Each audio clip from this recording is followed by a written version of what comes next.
Hello everyone and welcome to this guide on how to easily get all the towers in The Legend of Zelda Tears of the Kingdom. This guide carves a path that will navigate you around Hyrule to travel to all the towers and easily activate them.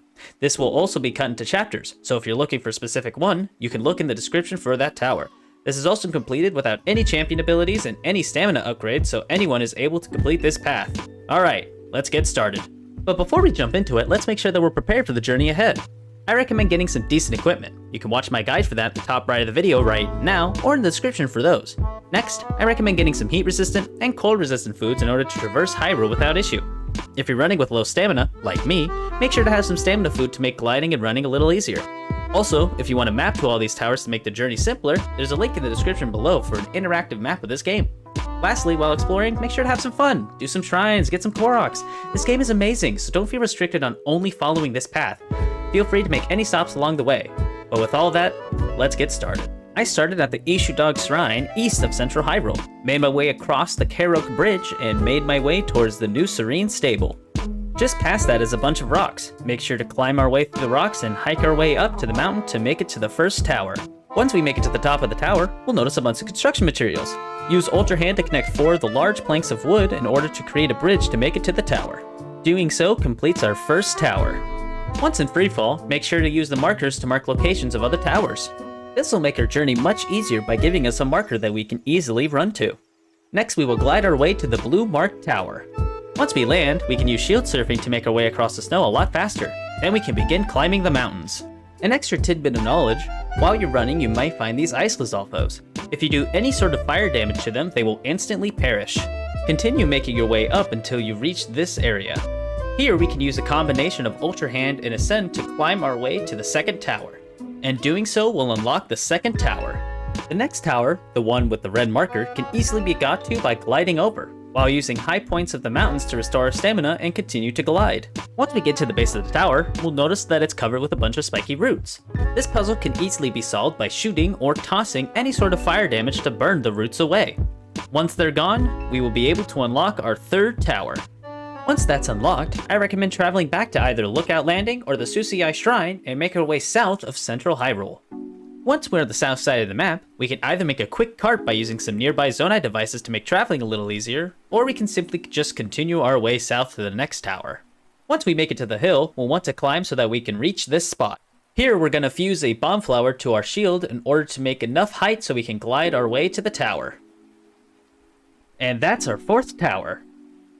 Once we're in freefall, we'll mark our next destination towards the tower near the Gerudo Desert. Once we've marked our destination, we will continue to glide over. But if you're running with low stamina, like me, you'll run out of stamina right above the Colosseum. If you land in here and you don't want to fight the Gleeok, just make sure to use Ascend and run away as fast as you can before the fight starts in order to safely make it away. After that beautiful escape, we will continue to glide over to our destination. At the top of this mountain, we can use recall on this rock in order to get a bunch of height in order to continue gliding over to the tower. After a ton of gliding and ascending, we can finally make our way to the next tower. Here we will use Ultra Hand to merge 3 of these blocks together in order to make a weight to pull this guy up. Once we do so, we can talk to him and he will fix the tower so that we can use it. Doing so will unlock our 5th tower. Once in freefall, we will mark our next destination towards the Snowy Mountains. Similar story to the other snowy towers, make sure to just glide your way over and shield surf on our way to the next tower. Once we make it to this valley, we can use a combination of a campfire as well as a pine cone in order to create a huge updraft so that we can glide our way over to the next tower. Once we make it here, we'll notice that the entire base of the tower is completely encased in snow. Reading the note that is next to the tower, it will mention a cave that's nearby that we can use in order to access the base of the tower. Our little friend here will guide us towards the Midalas Mantle Cave. Here, we will use Ultra Hand to use the wooden planks nearby in order to create a simple raft in order to navigate our way through the cave. Make sure to get the Boo Boo Frog right before the waterfall. Once we're at the bottom of the waterfall, we can use Ascend in this area in order to access the base of the tower. After that, we will unlock our 6th tower. After we do that, we will teleport our way to the Hyrule Field Skyview Tower. Once we teleport, we can mark the locations of 2 other towers on our map. Then we can use the tower to send us upwards and make our way to the bigger island on the Sky Archipelago. Once we've collected the items here on the island, we can make our way to the nearby tower. Same story as the towers before, just run and glide your way over to the next tower.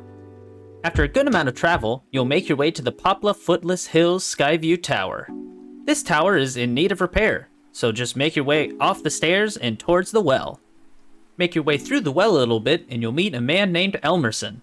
Here, he will explain how he got stuck by a trap in this cave and needs help being set free.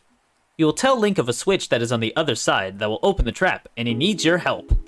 Once you're done talking to him, just use Ascent to make your way out. Then run past the tower and jump off the hill to find the entrance to the cave. Once you're in the cave, just step on the switch and set him free. He will give you the treasure that got him trapped in the first place, and then he'll go fix the tower. Heading back up to the tower, we'll then unlock it to finish our 7th one. Once we're in freefall, we will then glide our way to the big island in this sky archipelago. On the island, we can use the nearby Zonai devices in order to make travel to the next tower a lot easier. Make sure to also mark the locations of other towers while you're flying towards our destination. Once we reach the tower, we will meet a Rito named Bilson. He will say that these doors are impossible to open and that he cannot access the tower, although he'll mention that there are some caves nearby. Using our newfound intel, we can look just under the tower to find the Sahasra Slope Cave. In this cave, we will want to use any sort of blunt weapon in order to break these rocks. After a while, we will find a little alcove just beneath the tower. In the room, you can use Ascent to make your way in the tower and discover the problem. These 2 long sticks are blocking the door, so move them with Ultra Hand or collect them in your inventory to open the door for them. And that unlocks our next tower. Once we're in freefall, we will make our way towards the tower with the yellow marker here on my map. We can use the North Necluda Sky Archipelago to give us some extra stamina to make our way towards it. But ultimately, this tower is another one that we glide and run towards. This tower is going to be a little higher than the ones we're used to, but we can do it. All we need to do is just use these rocks to our advantage and climb our way to the top. After a whole bunch of hiking, you'll make it to the Mount Lanayru Skyview Tower. There's no puzzle here, so all you need to do is open the door and you're in. And this tower will become unlocked. The tower is so high up that it will give us enough height to navigate us to the next few towers.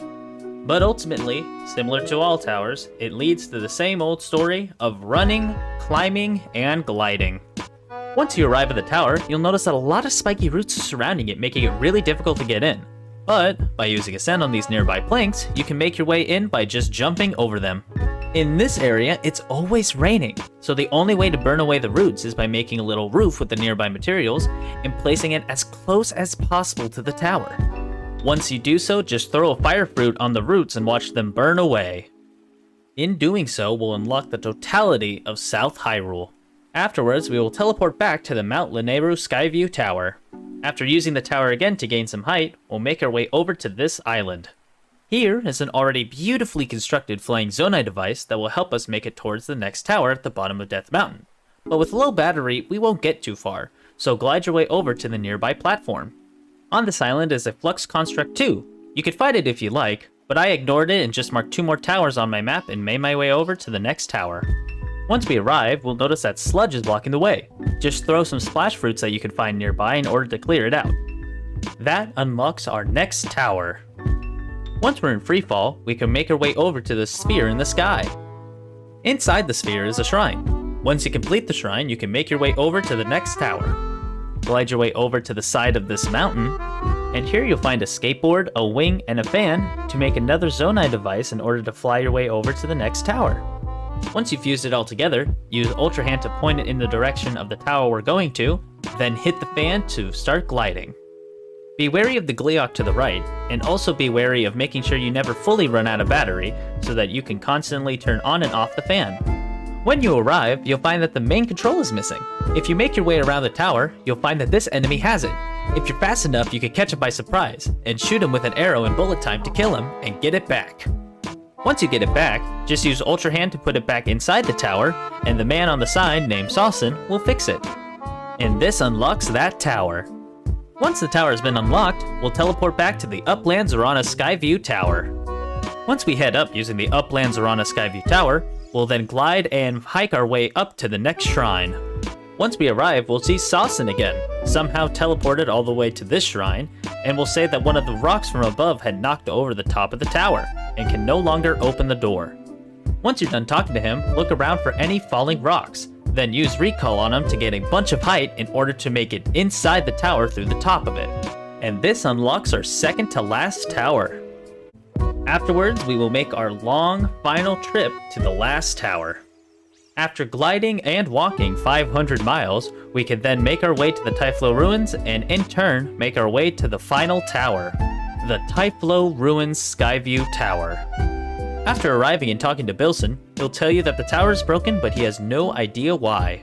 But if we look up, we can notice that the top of the tower is being blocked by these floating platforms.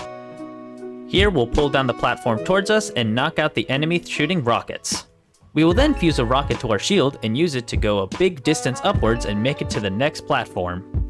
Here we'll do the same process as before. We'll kill the robot, then we will fuse a rocket to our shield, and we will head upwards. We will then use Ultra Hand to move the platform off the top of the tower so that it can be used again.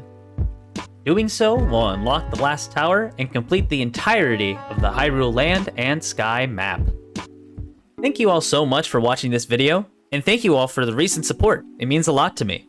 I hope you guys are happy with the content I'm making so far, and I hope to make more guides like this in the future. Let me know of other guides I can make for you in the comments below. I hope to see you all back soon. Bye-bye!